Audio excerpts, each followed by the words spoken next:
Well, needless to say, it blew inside of my house.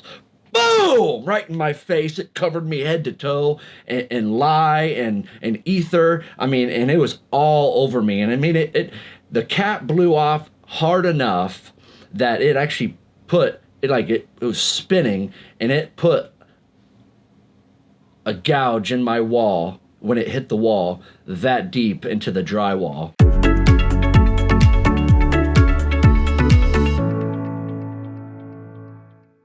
Welcome back to another episode of Life, Recovery, and the Pursuit of Sanity.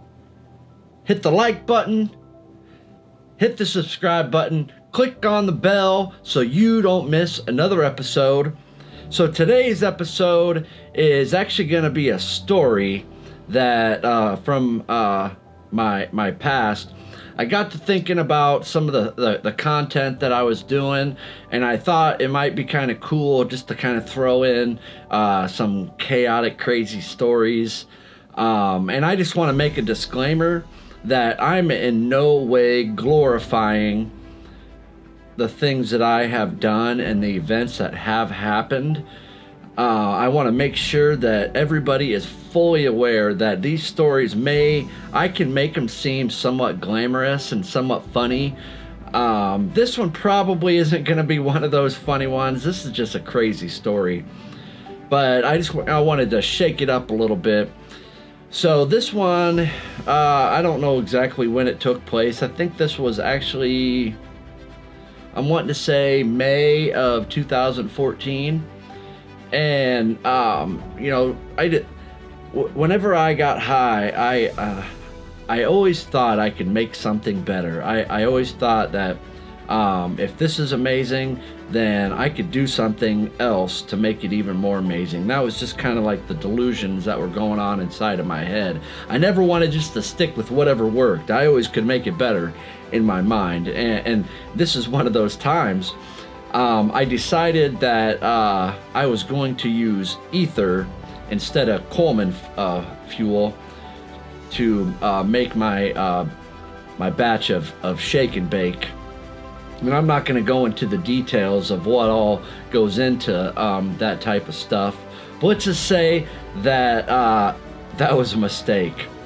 The biggest difference is that ether absorbs moisture, and that doesn't necessarily show up, so it doesn't separate from the actual ether itself. It absorbs it in there, and so you would have no idea that there's actually any type of moisture or water, which is very dangerous with this method of making methamphetamine.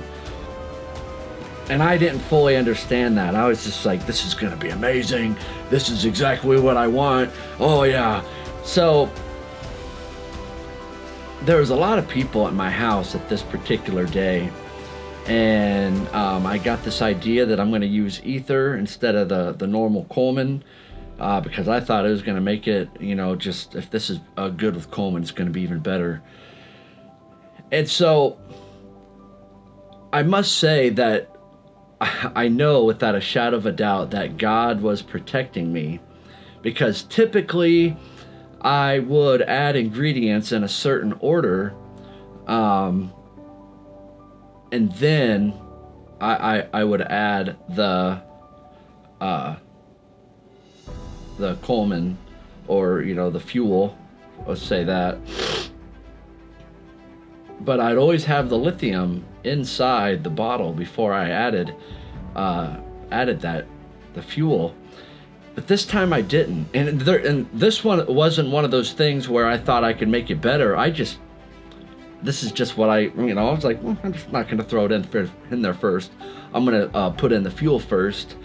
And this is what saved my life. It really did. It was not a decision that I made. It was just something that just happened. And I do believe that it was God protecting me in my stupidity. So I add this ether, and this bottle started reacting bad, fast, and it was getting out of control. And I thought maybe I could cap it and I could just, keep it contained. And I was trying to burp it as much as possible so it wouldn't explode. And very shortly, we're talking seconds in to me adding the ether, I knew something was wrong. I knew this is a bad deal, and I cannot be having this thing go off inside of my house.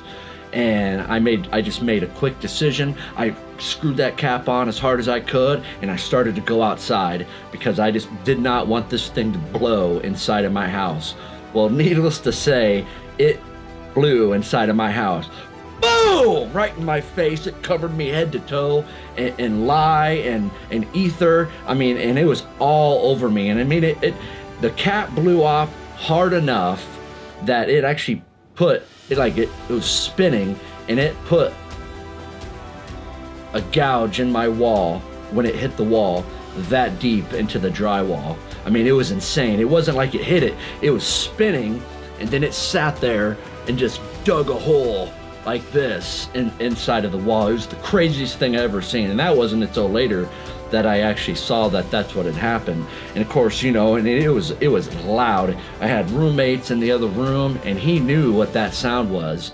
And but the funny thing is that the crazy thing is that he thought fire, because if you know anything about lithium, it is very, very volatile, and it will light up when it gets charged.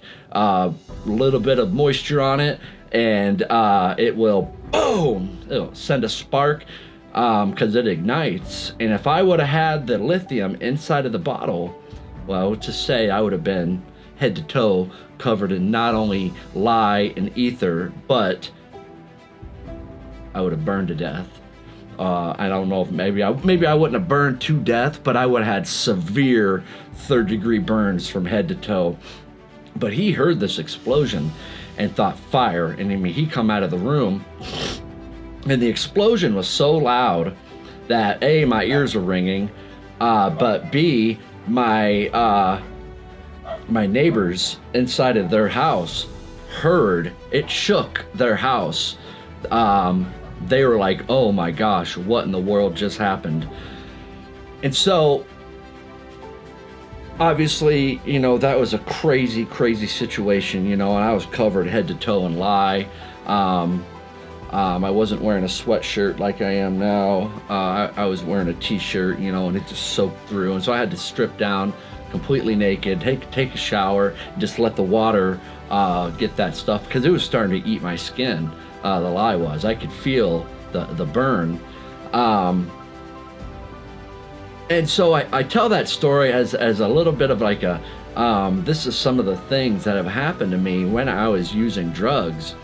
And for those of you that have never used drugs or been addicted to drugs or been in that type of a lifestyle, you would think to yourself, what in the world are you still doing why are you still doing this crap after you've had something like that happen?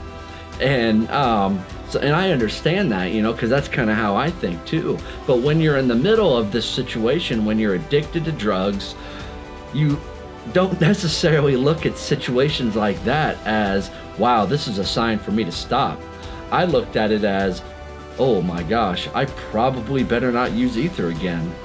Lesson learned. And that was basically the blunt end of what I learned. I didn't learn anything. I just learned that, okay, this is not a good idea to make ether-based methamphetamine. Better stick to the Coleman.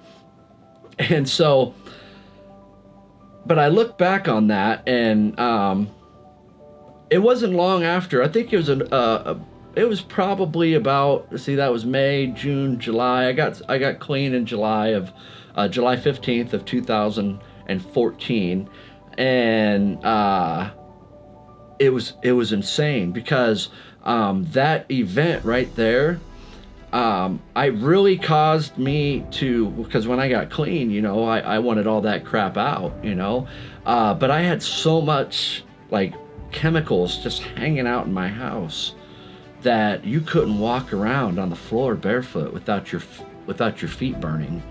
It would, like, literally, it wouldn't take the skin off, but you could feel kind of like, when you use oven cleaner without gloves. That was kind of the deal. And there was a lot of sulfuric smoke that was in there too, so I had to like clean my entire house with baking soda and water, basically neutralize everything that had gone on in this house.